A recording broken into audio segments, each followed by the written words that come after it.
Hello everyone. So today आज के इस वीडियो में हम डिस्कस करेंगे कि रिसर्च क्या होता है और किस तरह से हम रिसर्च वर्क स्टार्ट कर सकते हैं, और रिसर्च वर्क के लिए मिनिमम क्वालिफ़िकेशंस क्या होता है और कब रिसर्च वर्क स्टार्ट करना चाहिए, और इंडिया में पीएचडी करने के क्या क्या फ़ायदे हैं, और पीएचडी कैसे किया जाता है, किस यूनिवर्सिटी से आपको पीएचडी करना चाहिए, और पीएचडी के लिए क्या क्या चीज़ें मिनिमम ज़रूरी है। इस वीडियो में हम सारी चीज़ें रिसर्च रिलेटेड, पीएचडी रिलेटेड हम डिस्कस करेंगे, है ना। सबसे पहले हम अगर बात करें पीएचडी की, तो पीएचडी का फुल फॉर्म होता है डॉक्टर ऑफ फिलॉसफी। इसमें ये जो डिग्री होता है वो basically research based doctorate degree होती है, जिसको हम यूजुअली मास्टर्स के बाद में, यानी आप किसी भी सब्जेक्ट में अगर आप मास्टर्स आपने किया हुआ है उसके बाद में आप स्टार्ट करते हैं। मिनिमम क्वालिफ़िकेशन तो ये होता है कि भाई आप मास्टर्स में मिनिमम 55% लाए हुए हों। ओके, उसके बाद में बहुत सारी यूनिवर्सिटी अपना प्री पीएचडी एग्जामिनेशन कंडक्ट करते हैं, उसमें आप एनरोल कर सकते हैं। Usually notification around April to June जुलाई के बीच में आता है, तो आप पता करेंगे कि कौन सी यूनिवर्सिटी आपको अपने सब्जेक्ट में आपको पीएचडी करने के लिए आपको अलाउ करती है।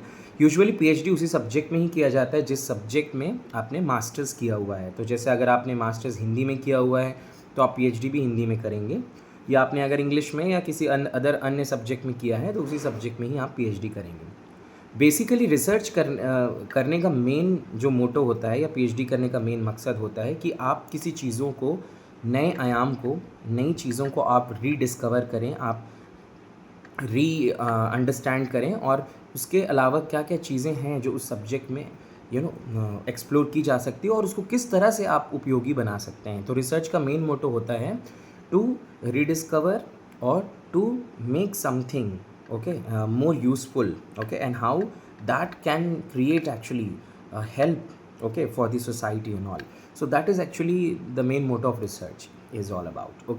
Now research जो है वो हर एक सब्जेक्ट अपना अलग अलग होता है।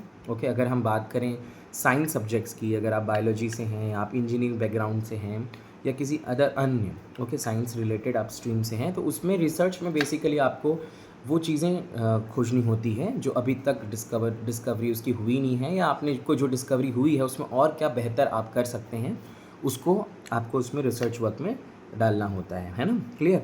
और उसको आपको गहन स्टडी करना होता है। उस टॉपिक से रिलेटेड आपकी जितनी भी अभी तक रिसर्च हुई हैं उस सभी रिसर्च वर्क को आपको स्टडी करनी होती है, देखना होता है कि उसमें कितना स्कोप है और रिसर्च गैप कहाँ है, कितनी कुछ चीज़ें रिसर्च हो चुकी है और कितना कुछ चीज़ें रिसर्च होना बाकी है। तो आप जो गैप होगा जिसमें आपको लगता है कि रिसर्च की और ज़रूरत है या गहन रिसर्च की आवश्यकता है, उसको आपको आइडेंटिफाई करके फिर अपना रिसर्च वर्क स्टार्ट करना होता है।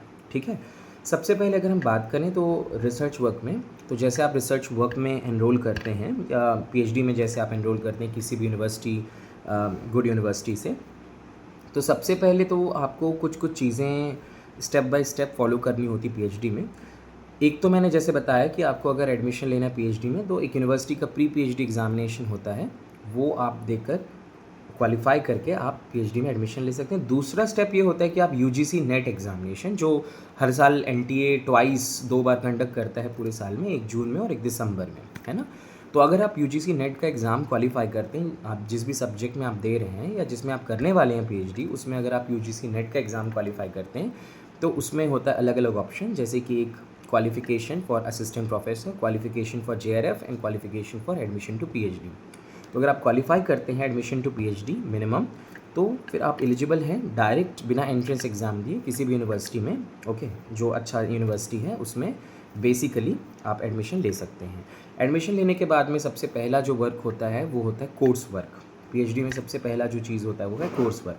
आप जिस भी सब्जेक्ट में रिसर्च कर रहे हैं उसमें रिसर्च मेथोडोलॉजी या जो भी सब्जेक्ट आप कर रहे हैं उससे रिलेटेड नॉलेज वो आपको गेन करना ज़रूरी है, और क्लासेस में आपको ये सारी चीज़ें अटेंड कराई जाती है, आपको बताई जाती है कि क्या क्या चीज़ें हैं जो आपको देखना है रिसर्च में, क्या क्या इंस्ट्रूमेंट्स होते हैं रिसर्च के, कौन से टाइप्स ऑफ रिसर्च होते हैं रिसर्च में, आपको क्या क्या चीज़ों का ध्यान रखना है, कौन कौन से एथिकल प्रिंसिपल होते हैं, प्लेजरिज्म क्या होता है, ये सारी चीज़ें आप लोग को रिसर्च बेसिकली जो कोर्स वर्क होता है रिसर्च में उसमें आपको बताया जाता है।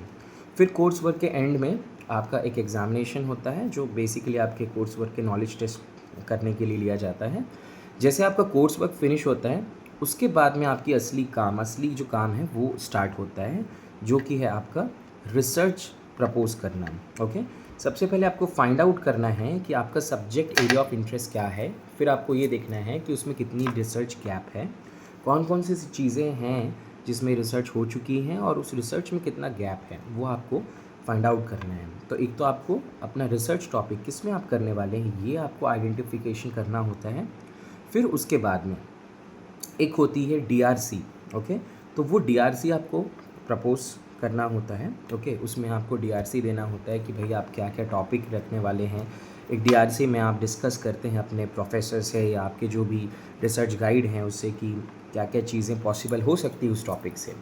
आफ्टर डीआरसी आपने अब कंफर्म हो गया कि आपने कौन से टॉपिक में रिसर्च करने वाले हैं। So you have got the confirmation. अब कंफर्मेशन के बाद अगला जो स्टेप होता है वो आरडीसी। ओके, सो रिसर्च डिग्री कमेटी जिसको बोला जाता है, डीआरसी मतलब डिपार्टमेंटल रिसर्च कमेटी और आरडीसी का मतलब होता है रिसर्च डिग्री कमेटी।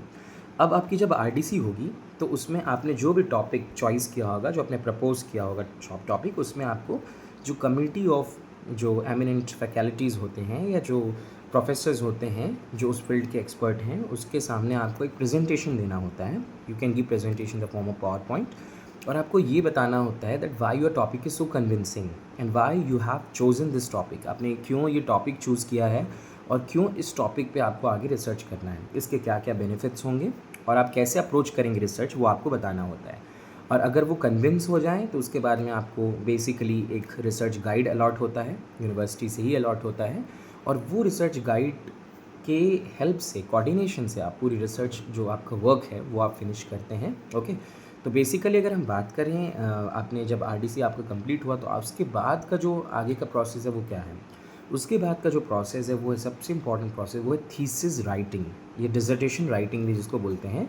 तो थीसिस राइटिंग में आपको जो भी आपने टॉपिक लिया हुआ है, what ever topic you have taken, उस पर आपको पूरी एक जानकारी, एक पूरा एक बुक समझिए, एक प्रकार की रिसर्च जो पेपर होते हैं, एक वर्क होता है थीसिस, पूरी डिसर्टेशन वो आपको लिखनी होती है। ओके, डिसर्टेशन करीबन मान के चलिए लगभग 5000 से 6000 वर्ड्स में लिखी जाती है, एंड यूजुअली एक पूरी बुक तैयार होती है उस डिसर्टेशन की। ओके, जिसमें आप बहुत कुछ चीज़ें उसमें ऐड करते हैं, जिसमें आप एक टॉपिक अपना ऐड करते हैं, जिसमें आपकी एब्स्ट्रैक्ट होती है। इस एब्स्ट्रैक्ट के बाद आप सारे चैप्टराइजेशंस करते हैं, जिसमें आप चैप्टर वाइज आप एक्सप्लेन करते हैं अपने रिसर्च वर्क को। ओके, और अलग अलग पॉइंट्स में आप बताते हैं। ओके, साथ में रेफरेंसेस देते हैं, रेफरेंसेस भी एक इम्पॉर्टेंट स्टेप है। ओके, और साथ में ये भी इंश्योर करते हैं कि उसमें हर एक जो आपने कंटेंट यूज़ किया है या कहीं भी आपने किसी के वर्क को यूज़ किया है तो उसका बाकायदा रेफरेंसेस आप दें, उसका बाकायदा आप वर्क्स जो आपने साइट किया है उसका आप पूरा डिटेल्स वहाँ मेंशन करें,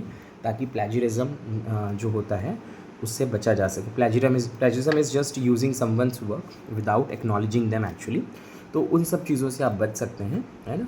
और ये रेफरेंसेस देना बहुत ज़रूरी। इसमें लगभग राइटिंग में आपको लगभग 1 से 1.5 साल का समय लग सकता है आरडीसी के बाद में, है ना। ये डिपेंड करता है कि आप कितने एक्टिव हैं और कितना कुछ एक्टिवली आप अपने रिसर्च पे काम कर रहे हैं। एंड रिसर्च वर्क तो बेसिकली एक ओरिजिनल वर्क होता है, जिसमें आपको स्वयं ही बहुत कुछ चीज़ें अपने से करनी होती है, आपको बहुत कुछ पढ़ना होता है, आपके पुराने जो और रिसर्च वर्क हैं उसको भी गो थ्रू करना होता है।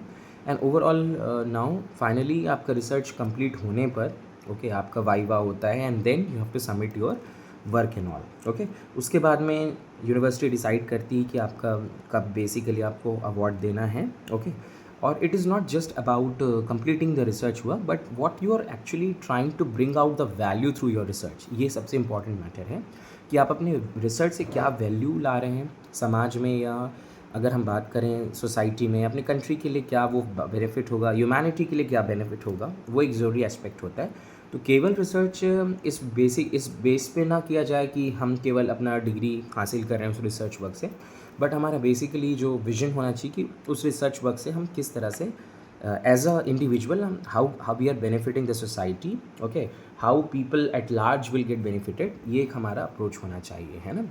अब अगर हम रिसर्च वर्क की करें तो उसमें आपको सबसे इम्पॉर्टेंट चीज़ तो ये है कि आपको बहुत सारा लिटरेचर का रिव्यू करना होता है, वो एक इम्पॉर्टेंट स्टेप है।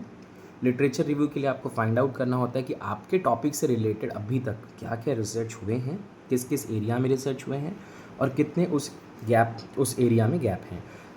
और आप अलग अलग टाइप्स ऑफ रिसर्च कर सकते हैं, जैसे बहुत सारे कॉमन टाइप हैं, बेसिक है, फंडामेंटल रिसर्च है।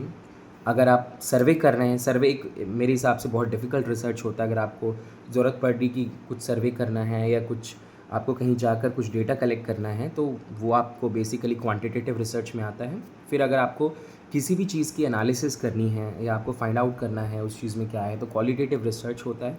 यूजुअली लैंग्वेजेस में अगर हम बात करें तो क्वालिटेटिव रिसर्च ही किया जाता है usually. Otherwise you can also go for quantitative. Science हो गया, इसमें एक्सपेरिमेंटेशन होता है, डेमॉन्स्ट्रेशन होता है ना। तो ये सारी रिसर्च के एरियाज़ होते हैं, आपको चॉइस करने होते हैं कि बेसिकली आप किस टाइप ऑफ रिसर्च को करेंगे। और आप जो भी डेटा कलेक्ट करेंगे वो डेटा एक्यूरेट होने चाहिए, किसी प्रकार का बायस उस डेटा में नहीं होना चाहिए, इसका भी ध्यान रखेंगे। और प्लस अलग अलग सॉफ्टवेयर होते हैं जिसका आपको यूज़ करना होता है, ओके। चाहे वो प्लेजरिज्म बेस्ड सॉफ्टवेयर हो जिसमें ये देखा जाता है कि कितने आपके परसेंट आपके जो मटेरियल हैं वो प्लेजराइज्ड हैं, कितना आपने कॉपी किया है। यूजुअली 10% जो है वो एक्सेप्टेड होता है। अदरवाइज़ कोशिश ये की जाती है कि आप सारे को साइट करें, अपने जो भी आपने वर्क किया हुआ है, ओके, उसको आप साइट करें और इन्फॉर्मेशन आप दें, ओके। एंड ओवरऑल अगर आप पेशेंस रखें तो लगभग मान के चलिए 3 से 4 साल में आप सक्सेसफुली आप अपना पीएचडी वर्क कंप्लीट कर सकते हैं, बशर्ते आपने अपना टाइम का सही यूज़ किया है और आप हर दिन कंसिस्टेंटली कुछ ना कुछ आप उस पे काम कर रहे होंगे। तो डेफिनेटली आप विदिन 3 to 4 ईयर्स में अपने रिसर्च वर्क कंप्लीट कर लेंगे और then you will be getting a title of doctor, okay, as a prefix before your name. So this is all about research work, कि कैसे हम रिसर्च वर्क को approach कर सकते हैं और रिसर्च वर्क किस तरह से हम कंप्लीट कर सकते हैं और कितना टाइम और ड्यूरेशन लगता है। आई होप ये वीडियो आपको पसंद आया होगा।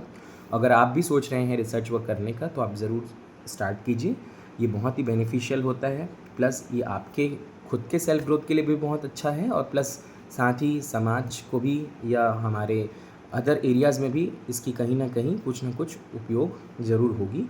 सो for that with this I would like to sign off. Thank you so much for watching this video.